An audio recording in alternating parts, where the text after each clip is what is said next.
আসসালামু আলাইকুম। তো আজকে আমরা নতুন একটা পেপার ক্রাফট করব। এটা হচ্ছে 3D বল। তো এটার জন্য আমাদের কালার পেপার লাগবে। তো আমি কালার পেপারটাকে একটু ফোল্ড করে নিচ্ছি। ফোল্ড করে ঠিক দেখুন যেভাবে আমি ফোল্ড করছি এভাবে আপনারাও ফোল্ড করবেন। তো আমার অলরেডি ফোল্ড করা শেষ। তো এখন আমরা হচ্ছে এখানে সার্কেল একটা ড্র করব। তো আপনারা একটা সার্কেল ড্র করে নেবেন। তো আমার সার্কেল ড্র করা শেষ। এখন হচ্ছে আমরা এটাকে কেটে নিব। তো কেটে নেওয়ার পরে অনেকগুলো পিস হয়ে গেল।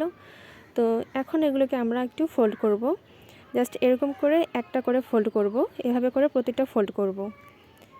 তো ফোল্ড করার পর আমাদের দুইটা দাগ হচ্ছে আমাদের কেটে নিতে হবে। তো এই একই মাপে হচ্ছে বাকি সবগুলো হচ্ছে এরকম করে আমাদের দাগ দিতে হবে। তো সেম মাপ করব, তাহলে কিন্তু আমাদের 3D বলটা দেখতে সুন্দর হবে। যদি কম বেশি হয় তাহলে কিন্তু বলটা দেখতে ভালো লাগবে না। তো এভাবে করে আমি বাকিগুলো এরকম করে ফোল্ড করব, আর এভাবে করে কিন্তু আমিও দাগ দিয়ে নিব। তো তারপরে হচ্ছে আমি মাঝখানে একটা সেন্টার করে নিলাম, যে ভেতরে যে পাশে কালারটা রয়েছে সেটা কিন্তু মাঝখানে হবে একদম, আর যেটা সাদা পাশ সেটা দুই সাইডে। তো এভাবে করে আমি দুই সাইডে যেখানে দাগ দিয়েছি সেই জায়গায় গাম দিয়ে একটার উপরে একটা ঠিক এভাবে করে যেভাবে আমি বসিয়ে দিচ্ছি, এভাবে একটার উপর একটা কিন্তু বসিয়ে দিতে হবে। এরকম করে আমরা আরও অনেকগুলো সার্কেল এভাবে রেডি করব এবং ফোল্ড করে এখানে লাগিয়ে নেব। আর ভেতরে যে মাঝখানে আমি যে একটা দাগ দিয়েছিলাম সেই দাগটা কিন্তু এখন যেহেতু আগেরগুলো তো আমি আঠা দিয়ে লাগিয়ে নিয়েছি, তো এবার মাঝখানেগুলোতে আমরা আঠা দিয়ে লাগিয়ে নেব। তো ঠিক এভাবে করে আমরা অনেকগুলো করেছি এবং লাগিয়েও নিয়েছি আঠা দিয়ে। তো দেখতে পাচ্ছেন এখন হচ্ছে মাঝখানে দুই একটা বাকি আছে, এগুলো হচ্ছে আপনাদের সামনে আমি দেখাবো। ঠিক এভাবে করে মাঝখানে একটু লাগিয়ে তারপর হচ্ছে চাপ দিতে হবে।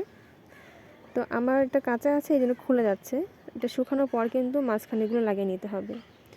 তো এরপরে হচ্ছে আরও কিছু আছে আমার, ওটা লাগিয়ে নেব আঠা দিয়ে।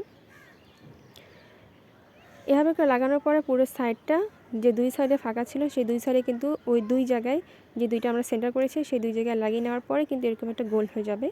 আর মাঝখানে আমি একটা সুতা দিয়ে দিয়েছি, আপনারা চাইলে ফিতা ইউজ করতে পারেন। তো আমার কাছে ফিতা ছিল না, যার কারণে আমি সাদা রঙের এই সুতাটি দিয়েছি। তো এটা হচ্ছে যখন শুকিয়ে যাবে তখন কেন সুন্দর লাগবে। তো আমার এই কাজটা কিন্তু শেষ, এটা হচ্ছে আমার ফাইনাল লুক। তো কার কার ভালো লাগলো এই 3D বলটা, তো আমাকে কমেন্টে জানিয়ে দিবেন এবং শেয়ার করে দেবেন।